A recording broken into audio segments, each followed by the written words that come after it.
Okay, everybody, let's work through chapter 21 homework quickly. Question number 1 refers to the following information about an economy. So you see a business cycle graph with real GDP right here. And as I've said, sometimes they use percentage change in real GDP, but the result is the same on a graph with a shape like this. All right. So identify the phase of a business cycle at point A. You can see it's right at the bottom of the sine curve, so-called. So it is a drought, right? The worst scenario an economy can have. Apart from the change in real GDP, that means you cannot say anything about real GDP, suggests two phenomena that can be observed at point A. So you just think of the worst thing you can have. All right, so I have here business prosperous is really poor. There's a minimum or negative economic growth. All right, the unemployment rate is high, right here. And the general price level is at the minimum pressure on the general price level. That means you have minimum level of inflation, or even the economy is experiencing deflation. Well, just choose any two of those, and you are not supposed to say there's negative GDP growth. All right. So this one, perhaps this one is not that good. Okay, leave this one out. Number 2, what are the consumer price index and implicit price deflator of GDP? This is actually asking for the definition and your understanding of the two indices.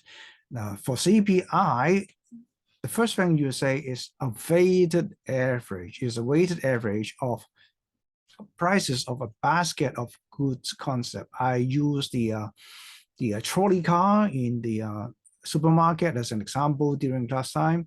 And for the CPI, as the name implies, is consumer side.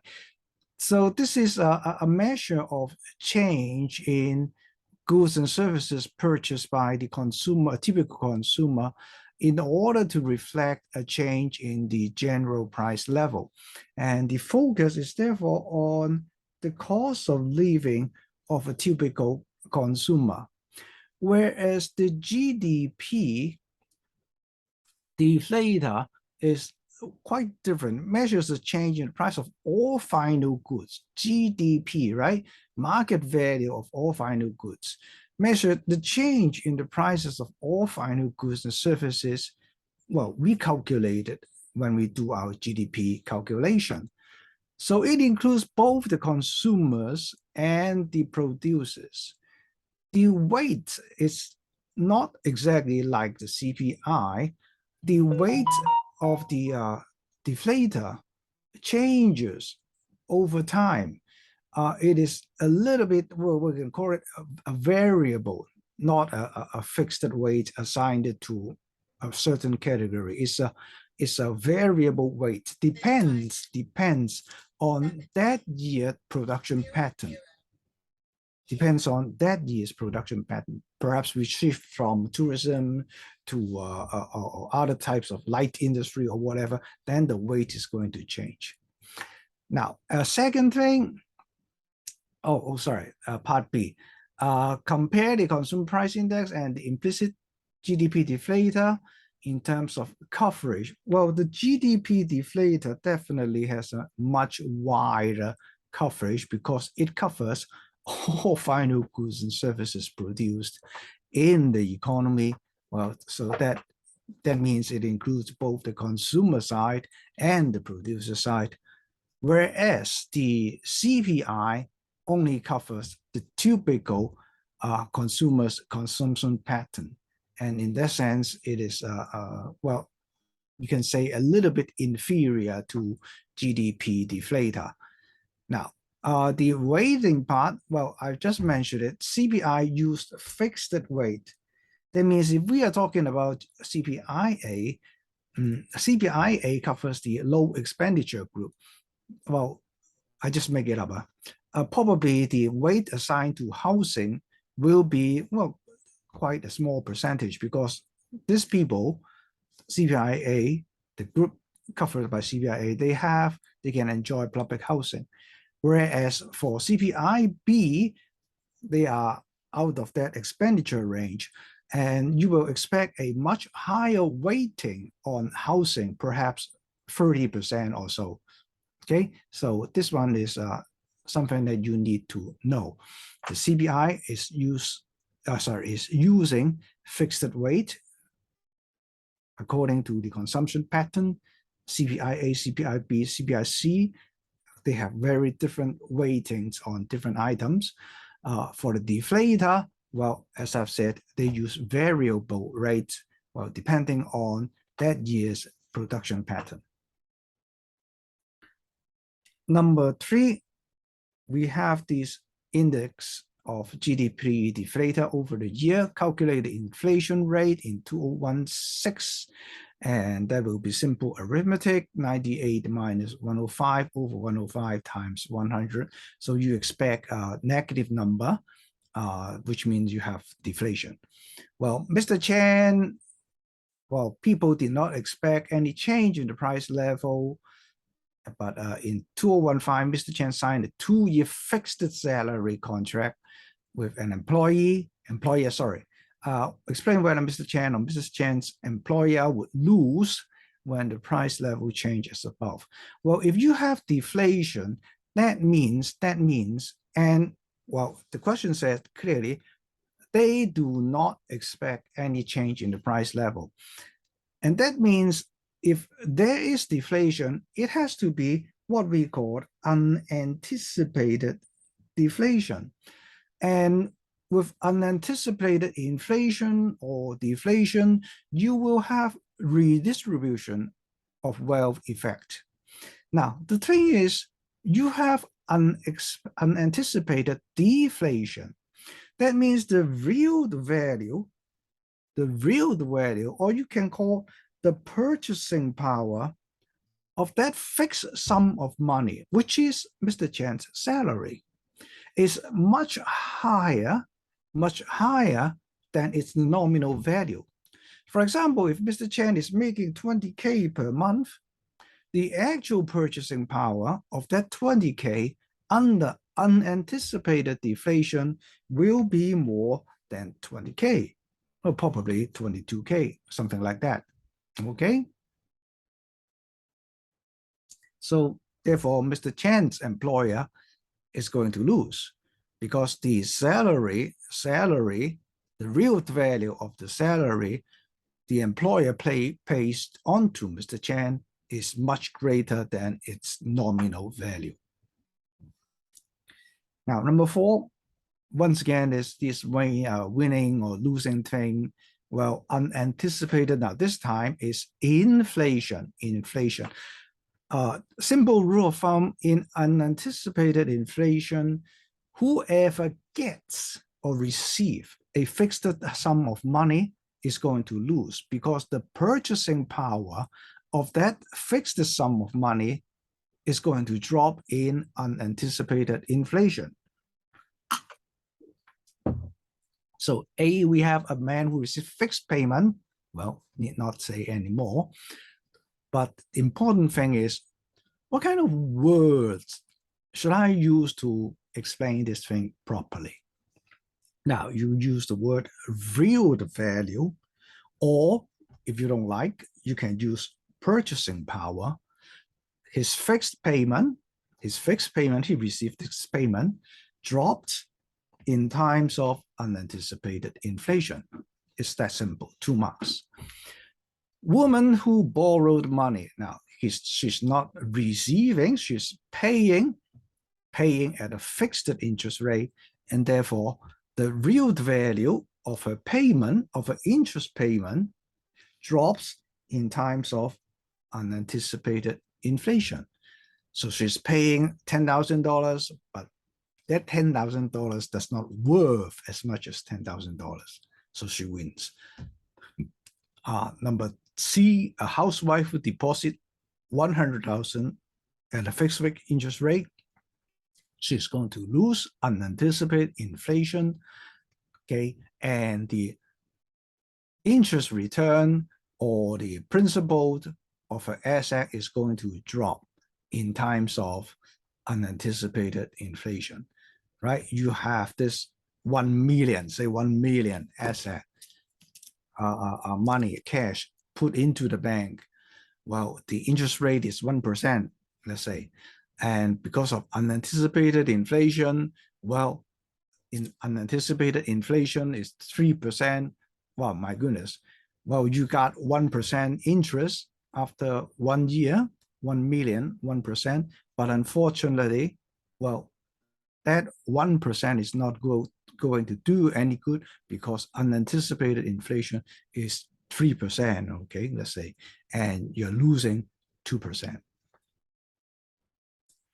Number 5, now we go to the QTM thing.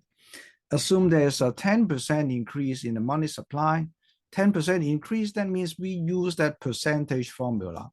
And percentage change in M is 10%. According to the quantity theory of money, how will real output change if there's a 3% increase in the general price level? Now, in the short run. In the short run, the velocity of circulation of money is constant.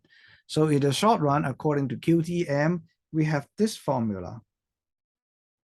Percentage change in M plus percentage change in V approximately equals to percentage change in P plus percentage change in Y.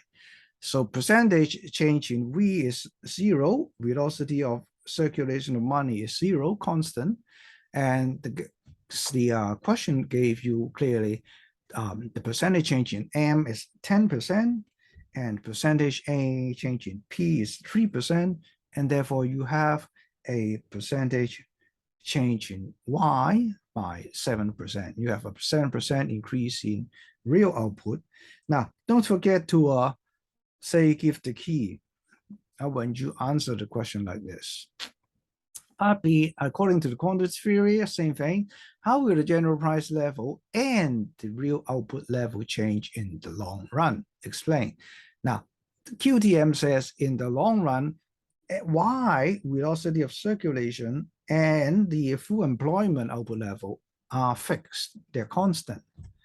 So the formula becomes percentage change in M will be proportional to the percentage change in P. Therefore, if you have a 10% increase in the money supply, you can expect the price level to go up by approximately 10%. So this is the situation. Now, is there anything that, well, that make things that will help to make things not that terrible? Well, yes. If your increase in real output is faster than the increase in money supply, then, well, the situation will not be that poor. That means your YF is not constant. Your phi F is also increasing. All right, but according to QTM, YF is constant in the long run. Number 6, Central Bank of Venezuela has stopped releasing in fee, blah, blah, blah, blah, blah. International Monetary Fund, IMF predicts that keep printing money. Well, a lot of countries doing this. The Japanese are doing this. The Americans are doing this. The finances budget deficit, its inflation rate will reach 1 million%. Explain the prediction made by the IMF. Explain. Now, be very careful. Explain the prediction with the quantity theory of money. Well, once again, quantity theory of money. QTM says MV. Now, no percentage is given, and therefore we are not going to use the percentage formula. We use back this one, the identity, MV equivalent PY. So printing money, you increase your money supply.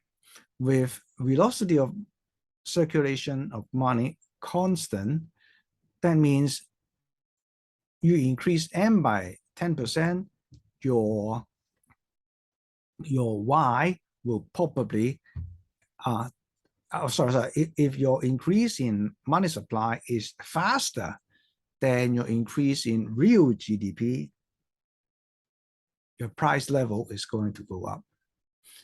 Whereas in the long run, with your real output level fixed at full employment or potential output level, well, you have any percentage increase in M, you experience a same percentage proportionally increase in the price level. Okay. So during inflation, workers usually have the paid raise. Well, that is the case, right? Explain under what condition the real income of workers would decrease. Well, pretty simple. If the increase in your nominal wage, the percentage, well, always in percentage because we are always talking about relative things. We need to make comparison. The percentage increase in your nominal wage rate, you have a 3% increase in wage, but unfortunately, inflation is 5%. So your real income is dropping by 2%. Okay. And finally, I guess this is the last one. The size of the labor force of economy X has been decreasing. Size of the labor force decreasing as the population is aging. Now, it is observed that the unemployment rate has been decreasing as well. So we have this formula, unemployment rate equals to unemployed population over the labor force. Now, if the drop in unemployed population is greater than the percentage drop in labor force, your unemployment rate is going to drop. All right, so it is a percentage thing that you need to be aware of. All right, so excuse me. Say if the percentage drop, I put it here. I think yeah. If the percentage drop in unemployed population, here you drop by 5%.